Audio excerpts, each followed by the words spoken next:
Welcome back. You're watching 101. We're speaking with Hollywood star actor Antonio Banderas.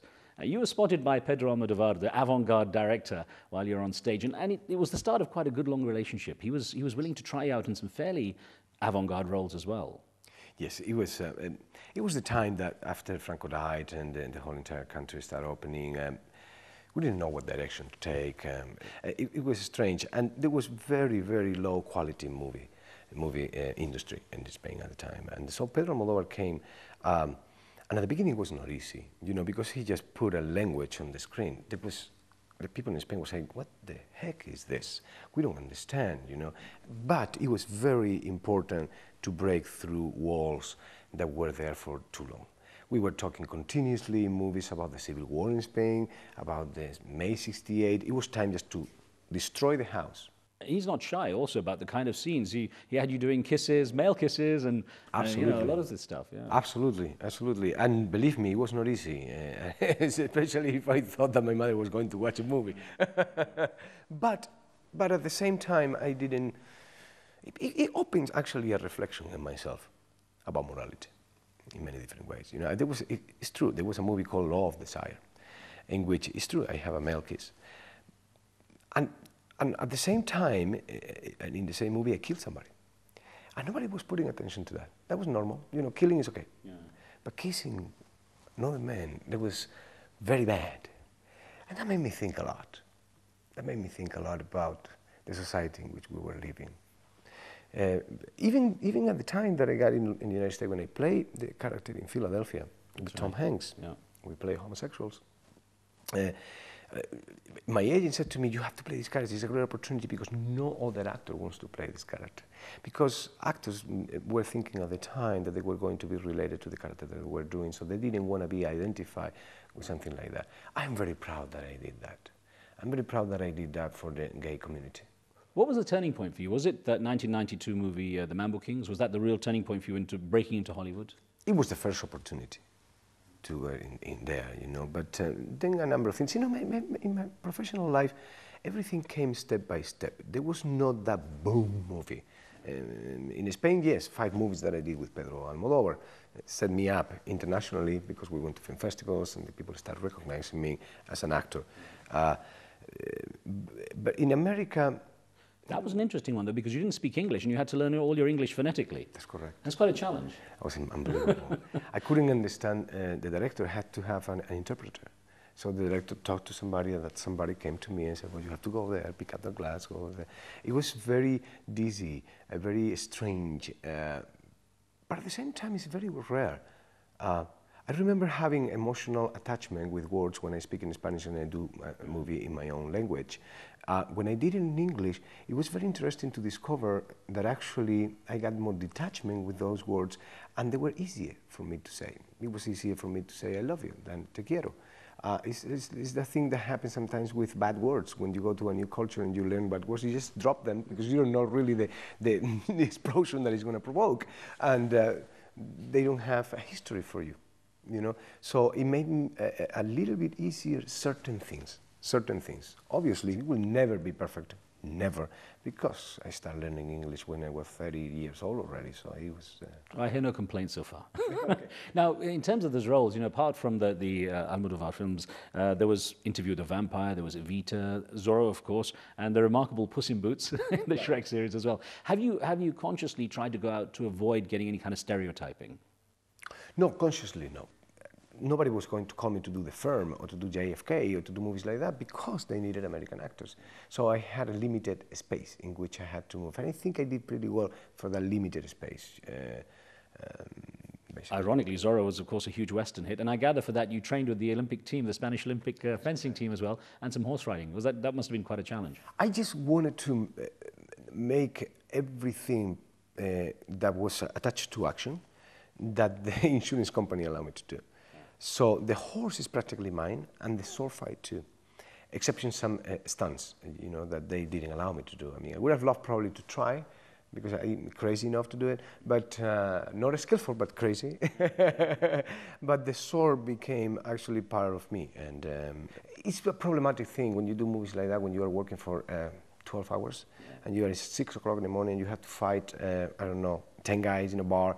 and the guys start getting tired too, and then you got to sleep a little bit sloppy, and so it's potentially dangerous. But we were very conscious, you know, by our trainers, you know, about that. So they were reminding us all the time, you have to be very concentrated what you're doing, guys. You're playing with swords. This is a real thing, and we can gouge an eye out and things like that, and we don't want that because I don't want to be playing the Phantom of the Opera the rest of my life.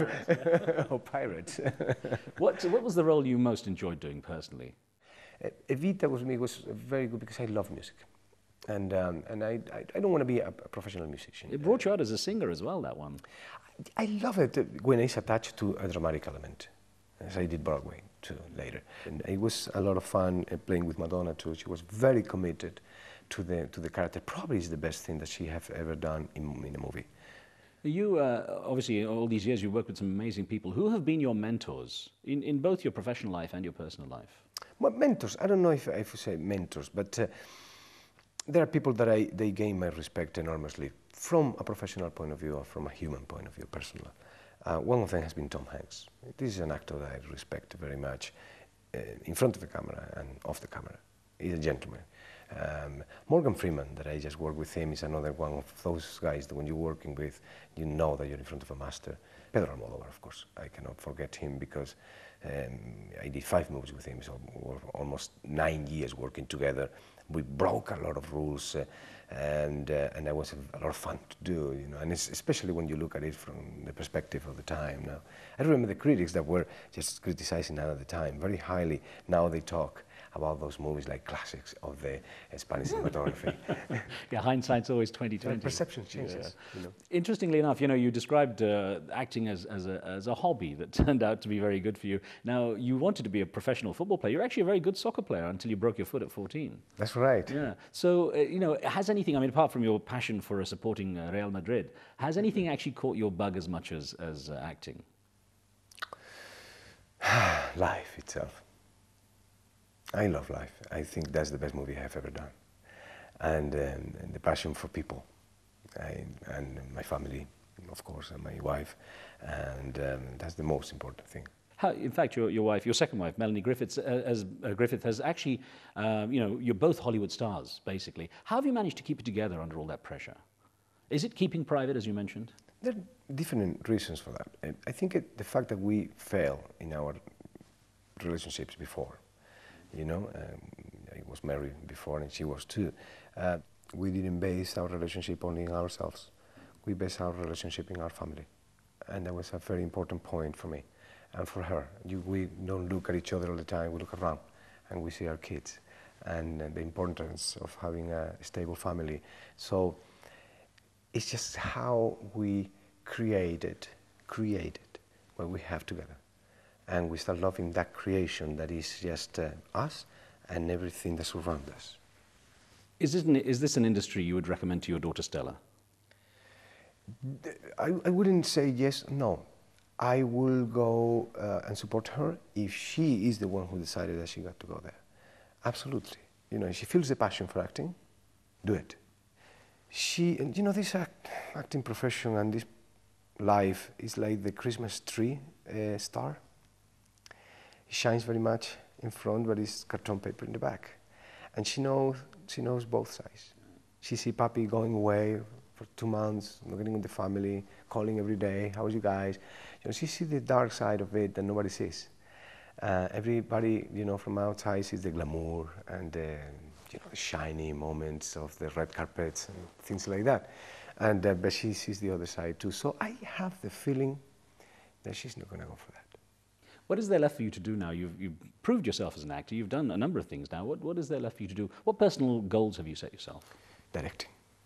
Directing is a personal goal. And really, I am still a kid in that aspect. I am experimenting. I did 2 movies that basically were made for that reason. You know, I want to just see how I can, you know, find my personality. And I love actors. Love actors. I love directing actors. I can see them falling in a hole that I have been. I cannot rescue myself when I am in that hole. But when I have the objectivity of being a director, I know exactly what is the button that I have to push to bring that person out. But when I am there, I cannot do it to myself. So, you know, you lose objectivity when you're an actor. Yeah. What sort of legacy would you like to leave behind? What should people say about the actor Antonio Banderas? That I was eclectic, that I did practically every genre. I mean, I've done horror movies like Interview with the Vampire, musicals like Evita, I've done social movies like Philadelphia, adventure like Zorro, action like Assassins, I directed, I went to the theater, I did, you know, underground movies with Pedro Almodovar at the beginning of our career, so that I was an actor, that I changed, that I was many. Well, Antonio Banderas, I wish you a long and eclectic life. Thank you very much. Thank you. Thank you.